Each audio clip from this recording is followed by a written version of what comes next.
Somewhere, right now, someone is paying $4 to rent a movie that YouTube just quietly unlocked for free.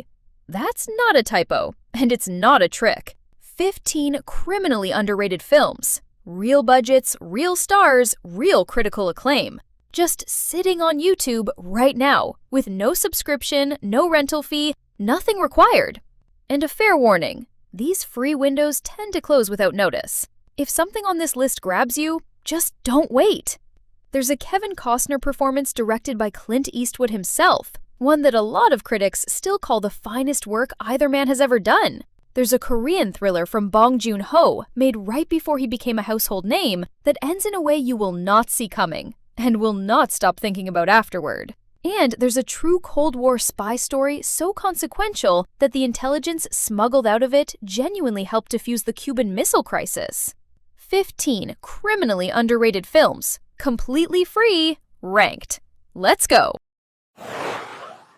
Number 15. Man on a Ledge. Here's a premise that sounds ridiculous on paper and somehow works completely on screen. Today is the day that everything changes. One way or another. Sam Worthington plays Nick Cassidy, a former police officer who escapes from prison and walks straight onto the ledge of a Manhattan hotel, threatening to jump, drawing a massive police response, a media circus, and a negotiator played by Elizabeth Banks, all while something considerably more complicated unfolds several blocks away.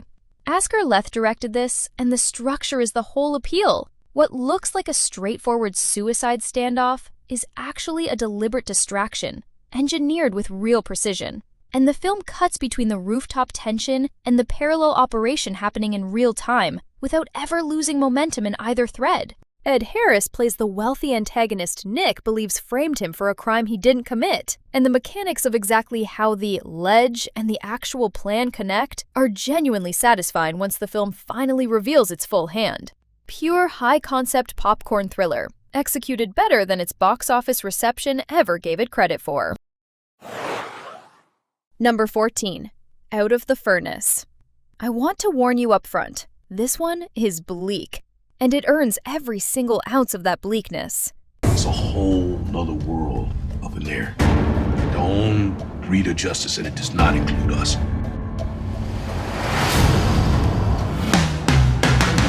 A steel town is dying, slowly, and everyone in it is either finding a way out or finding a way to survive what's left behind. Russell Baze chose to stay. His younger brother didn't have that luxury. Scott Cooper directs Christian Bale as Russell, a mill worker trying to hold together what's left of his family, and Casey Affleck plays his younger brother as Rodney, an Iraq war veteran who can't shake combat and ends up fighting in illegal bare-knuckle matches run by a genuinely terrifying backwoods crime figure. When Rodney disappears after a fight goes wrong, Russell's search pulls him directly into a world that operates by rules the law has no interest in enforcing out here. Woody Harrelson plays that crime figure, with a volatility that makes every scene he's in feel like it could detonate without warning, one of the most purely frightening performances of his career. Cooper shoots the dying industrial landscape with a bruised, autumnal beauty that makes the violence land even harder by contrast. The film assembles an incredible cast, including Zoe Saldana, Willem Dafoe, and Forrest Whitaker. A slow-burn revenge drama that trades spectacle for genuine, accumulated dread. Number 13. The Call. This is a thriller that spends most of its runtime on a phone call, and somehow never once loosens its grip. 911, where's your emergency? Please help me! I'm in the trunk! What's your name? Casey! A 911 operator answers a call from a teenage girl who's just been abducted and locked in the trunk of a moving car, and has to talk her through staying alive using nothing but a cell phone and her own experience, while a killer with a documented history keeps driving. Halle Berry plays Jordan, an operator already carrying guilt from a previous call that ended badly, and Brad Anderson directed this and builds real, sustained tension almost entirely out of voice and geography. Jordan piecing together clues from background noise, road sounds, anything that might tell her where this car actually is before it's too late. Abigail Breslin plays the girl in the trunk with a controlled panic that never tips into melodrama. And the film's back half makes a genuinely bold structural choice that I won't spoil, a shift that some critics found too far, and that I'd argue is exactly what makes this more than a standard thriller. Tense, efficient, and considerably smarter about phone-based suspense than the premise suggests on paper. Number 12. Joyride. Sometimes the scariest thing in a thriller is the thing the camera never actually shows you. Two brothers and a girl set off on a college road trip, and one of them thinks it would be funny to prank a trucker over CB radio using a fake seductive voice. The trucker doesn't find it funny. He also doesn't forget. Paul Walker and Steve Zahn play the brothers, and John Dahl directs Joyride as a lean, ruthlessly efficient thriller that understands exactly how to make an unseen threat more frightening than a visible one. You never get a clean look at Rusty Nail, the trucker hunting them across empty highways, and that absence does more work than any monster reveal could. Lily Sobieski rounds out the trio, and the film escalates its cat-and-mouse structure with real patience, letting dread build across empty gas stations and motel rooms rather than rushing towards spectacle. This is a lean, effective example of how far a simple premise can go when a director trusts the audience's imagination over practical effects. Number 11. The Pledge. Fair warning before this one. It does not end the way you want it to. And that refusal is exactly why it belongs here. I made a promise, Eric. You're old enough to remember when that meant something. A retired detective makes a promise to a grieving mother on the day of his retirement that he will find the man who murdered her daughter, a promise he makes on his own soul in a moment of genuine, unguarded compassion. And then he can't let it go, not even after the case is officially closed. Sean Penn directs Jack Nicholson in one of the most restrained, least showy performances of his career. A man whose obsession isn't loud or theatrical, just quiet and total, consuming his retirement, his relationships, and eventually his own credibility, as everyone around him starts to wonder if he's chasing a real killer or a ghost he's invented to give his life purpose again. Based on a Friedrich Dürrenmatt novel, the film builds toward an ending that refuses every conventional thriller payoff. Genuinely bleak, genuinely uncompromising, and deeply divisive among people who saw it expecting a straightforward mystery. Patient, devastating, and one of Nicholson's most underrated late-career performances. Number 10. The Courier. This is a spy story so consequential to actual world history that it's genuinely strange most people don't know it happened. Spies? I'm just a salesman. Exactly. You're civilians the KGB won't be watching. It would be a real service to Great Britain. Benedict Cumberbatch plays Greville Wynne, an unassuming British businessman recruited by MI6 to serve as a courier between British intelligence and Oleg Penkovsky, a high-ranking Soviet officer secretly passing along military intelligence he believed could prevent a nuclear war. Dominic Cooke directed this, based on real events, and the information Penkovsky smuggled out through Wynne between 1960 and 1962 genuinely helped American and British intelligence understand Soviet nuclear capabilities during the Cuban Missile Crisis. Meaning, the tense, quiet exchanges between these two men in this film had real, world-altering consequences. The film is honest about the genuine, dangerous friendship that developed between Wynne and Penkovsky, and refuses to soften what actually happened to both of them once the operation was eventually discovered. Cumberbatch reportedly underwent a significant physical transformation to portray Wynne's later ordeal, a genuinely gripping piece of Cold War history that most people have simply never been told. Number 9. Dogman. Let me tell you something true before we get into something fictional, because it'll change how you watch this one.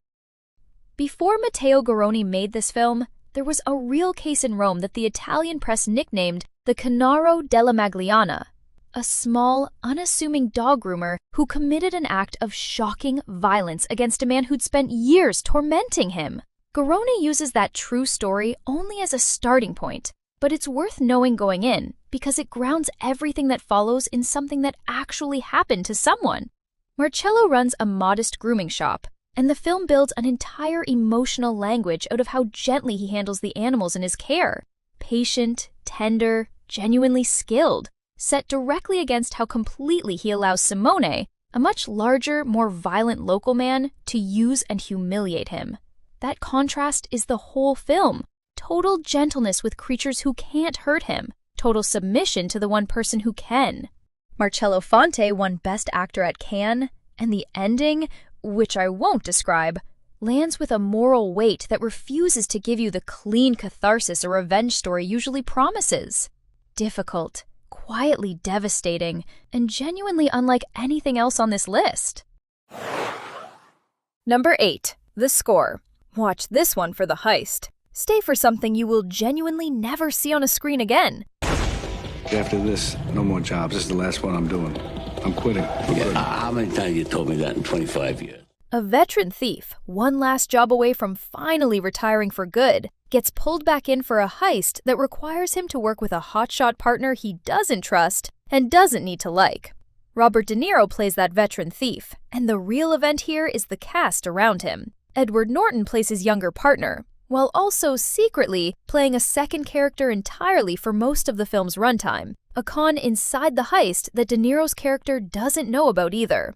And Marlon Brando, in his final film role, plays the fence who brought them together, giving a performance so specifically eccentric that stories from the set about his behavior have become almost as well known as the film itself. Frank Oz directs a heist thriller that trusts patience over spectacle. The actual robbery sequence unfolds with genuine technical tension, but the real pleasure is watching 3 generations of enormous screen presence share scenes together, each one working at a different register. A genuinely satisfying heist film, and the last time Brando ever appeared on screen.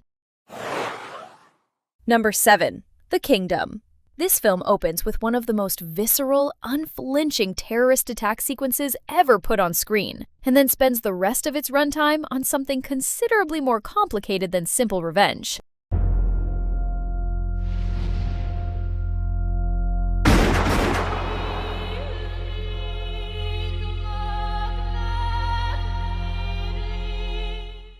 A team of FBI agents sent to Saudi Arabia to investigate a devastating bombing that killed American civilians, navigating diplomatic restrictions, cultural friction, and genuine danger as they race to identify the people responsible before political pressure shuts the investigation down entirely. Jamie Foxx leads the team with controlled, focused determination, while Jennifer Garner, Chris Cooper, and Jason Bateman round out an ensemble, each bringing specific expertise to an investigation that keeps hitting genuine, believable obstacles. Peter Berg directed this, and what elevates The Kingdom above a standard action thriller is its genuine interest in the specific bureaucratic and cultural tensions between American investigators and their Saudi counterparts. The mutual suspicion, the different definitions of justice, and the moments of real cooperation that emerge despite it. The extended action sequence that closes the film is genuinely well choreographed, but it's the smaller, quieter scenes of 2 cultures trying to understand each other under pressure that actually stick with you. Tense, well-made, and considerably more thoughtful than its marketing as a straightforward action film suggested. Number 6. Jacob's Ladder. I need to warn you before this one, nothing you think you understand about this film in the first hour is entirely trustworthy. Tim Robbins plays Jacob Singer, a Vietnam veteran working as a postal worker in New York, whose life begins fracturing in ways that don't fully make sense. Fragmented memories of combat, hallucinatory visions of demonic figures on the subway, and an increasing inability to tell which version of his life, if any, is actually real. Adrian Lyne directed this from a screenplay Bruce Joel Rubin had been trying to sell for 10 years, with directors including Sidney Lumet and Ridley Scott circling the project at various points before Lyne finally committed to it, fresh off Fatal Attraction.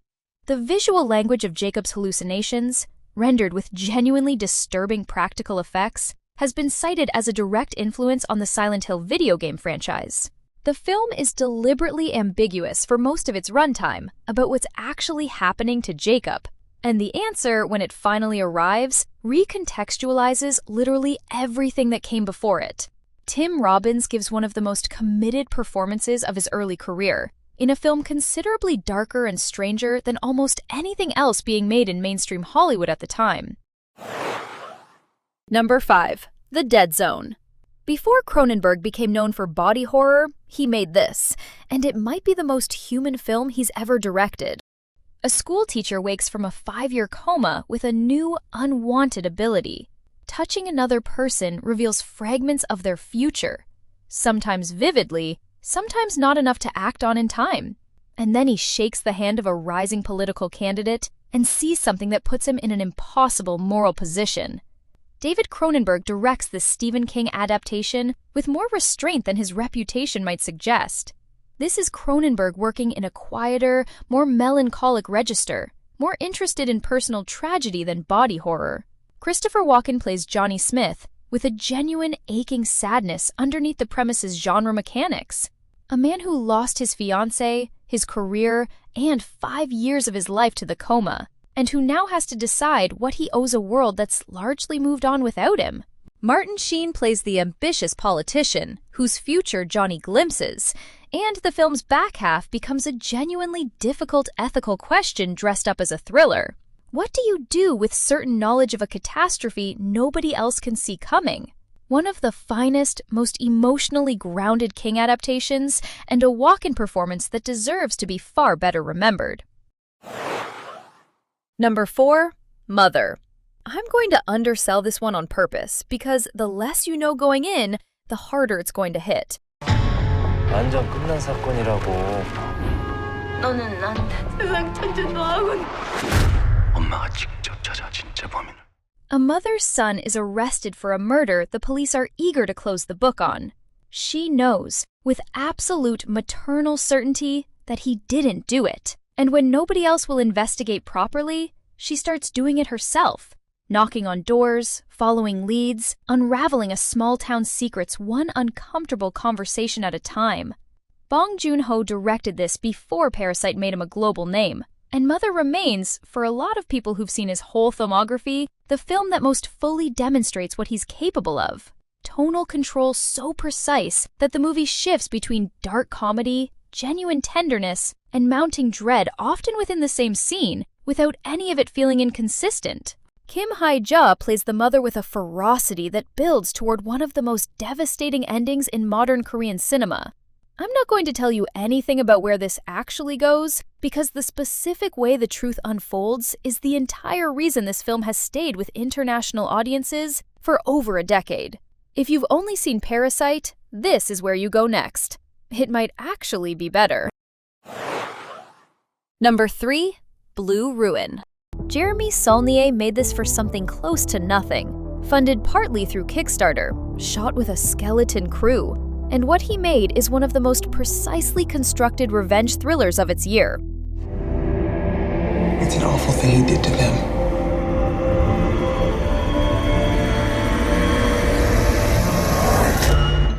Macon Blair plays Dwight, a bearded, hollow-eyed man living out of his car on a beach in Delaware, existing in a state of quiet collapse. He hears a piece of news and gets in his car and drives. The premise of Blue Ruin is simple. Almost every revenge thriller is. What makes this one different is what Saulnier does with competence, or specifically, the complete lack of it. Dwight is not a trained operative. He is not a man with a particular set of skills.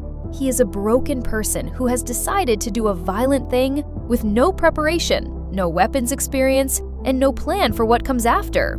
Every mistake in this film is the mistake a real person would make. Every consequence arrives with the full, terrible weight of something that cannot be taken back. And the film keeps escalating, not through action movie logic, but through cause and effect. Macon Blair has almost no dialogue. He carries the entire film on his face and his body language alone. One of the best American independent thrillers of the 2010s. And far fewer people have seen it than. Number 2, Arlington Road. Pay attention to what this film doesn't show you. That's where it actually lives. Jeff Bridges plays Michael Faraday, a university professor who teaches about domestic terrorism, whose wife, an FBI agent, was killed in a botched raid. So he already knows what paranoia feels like. He already knows how it warps things, which makes it even harder to trust himself when his new neighbors start acting strangely. Tim Robbins plays Oliver Lang, affable, family man, great with his kids. And Jeff Bridges is not sure whether he's a terrorist or whether he's just projecting. The genius of Arlington Road is that question. Is Faraday paranoid or right? And the film holds it beautifully, longer than you'd expect, letting you oscillate, letting you decide, getting you quietly invested in the possibility that it's just paranoia. And then the ending arrives. I won't say what happens. I'll say that when it came out in 1999, it felt like a provocative thriller. Watching it now, it feels like something stranger, more uncomfortable, more prophetic. It's the kind of film that sticks with you not because of how it ends, but because of what that ending means. Number 1, A Perfect World. Let me start here, because this is the film I most want you to actually watch tonight. An escaped convict takes a young boy hostage during a botched robbery, and somewhere across the backroads of 1963 Texas, that hostage situation quietly turns into something neither of them expected. The closest thing to a real father this boy has ever actually had. Clint Eastwood directs Kevin Costner in what a considerable number of critics still consider the finest dramatic performance of Costner's entire career. A man whose violence is real, and whose tenderness toward this child is somehow, uncomfortably, just as real. And the film never lets you resolve those two truths into something simple. That's the end of today's list. 15 genuinely excellent films, completely free on YouTube, no subscription required. Now I want to hear from you. Which of these have you actually seen, and which one are you watching tonight? And out of everything on this list, which film do you think deserves way more recognition than it's ever gotten? Also, how did you like this video? Your feedback genuinely helps me make better recommendations and create videos you'll enjoy even more. And if you enjoy the video, do like and subscribe to our channel. Thank you for watching, and I will see you in the next video.